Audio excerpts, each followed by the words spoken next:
국내 정치 이슈 하나 더 보지요. 민주당으로 가보겠습니다. 송영길 전 대표의 귀국 한 두어 가지 변화를 가져왔는데요. 일단 지난 24일 인천공항 그 입국 장면부터 보시죠.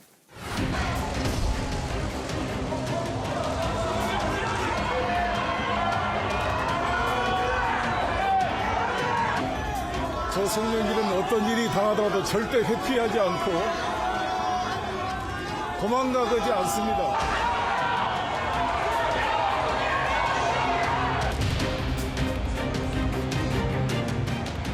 이 입국 장면에서 가장 화제가 된 거는 저 빨간 책이었어요. 한동훈 장관 입국 장면하고 상당히 비슷해서 근데 이제 궁지에 몰려서 지금 들어오는 송 전 대표가 여유롭게 어떤 평전을 읽으면서 왔다. 이게 선뜻 이해가 되지를 않던데. 이해가 되죠. 이게 정치하는 사람들만이 가능한 거예요.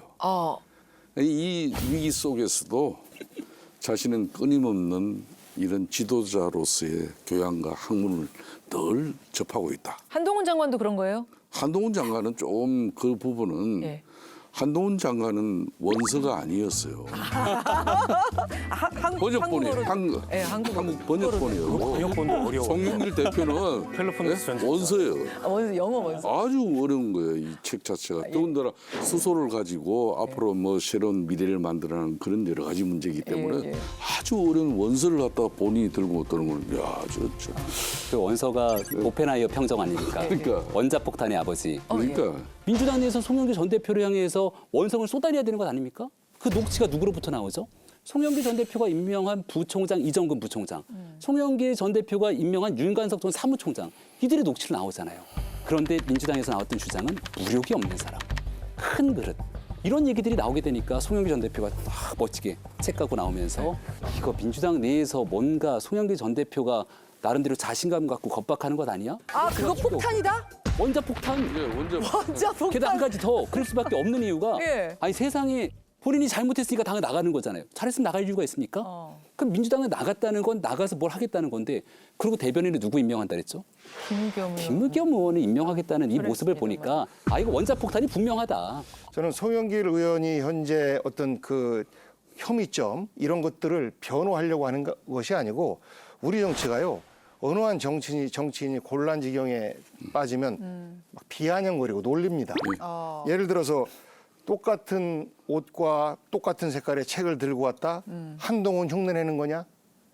아니 송영길 전 대표가 한동훈 정도면 한참 후배고 정치적인 급이 다른데 왜 한동훈 흉내를 내겠습니까? 이거부터가 이미 조롱하고 비아냥하는 거예요. 그거는 뭐 맞지 않아요. 그리고 또 공부 엄청 좋아하는 양반 그 분입니다. 그리고 영어요. 그 항상 저 영자 신문들을 늘 보는 분이라 이거를 뭐 해석도 못하는데 들고 있냐? 이것은 그건 아니에요. 뭐 그분 잘 모르는 제가 거예요. 잘 압니다. 몰라서 이분이 예. 끊임없이 뭐 자기 개발하고 자기 관리하고 공부 많이 하는 예. 그게 몸에 밴 사람은 틀림없어요. 우리가 그 송영길 전 대표의 전략이 말려 들어간 것 같아요. 돈봉투 얘기를 해야 되는데 갑자기 원자폭탄 얘기만 하고 중요한 건 지금 이 얘기가 나오는 건요. 송영길 전 대표가 멋지게 들어오든 뭐 책을 들고 들어오든 거기에 별 관심이 없습니다. 근데 왜 송영길 전 대표의 행동 하나하나에 주목하냐면 분명하게 송 전 대표를 둘러싼 돈봉투 논란이 너무 큰데 민주당이 국민의 정서는 완전히 거꾸로 반대로 송 전 대표를 굉장히 추앙하는 듯한 메시지를 내고 있으니까 왜 송영길 전 대표가 저리 당당하지? 송 전 대표가 들어와서 탈당을 하겠다고 하는데 얼마 전에 민영배 의원 복당시킨 거 보니까 저거 그냥 말로만 탈당하고 나중에 또 민영배 의원 복당하는 것처럼 다시 들어오는 것 아니야? 이런 의구심이 커질 수밖에 없게 되는 것이고 돈을 받았다는 사람들, 줬다는 사람들이 여기저기 녹취 나오는데 지금까지 그 녹취의 당사자인 윤관석 의원조차도 민주당에서는 아무런 조치를 취하지 않고 있습니다.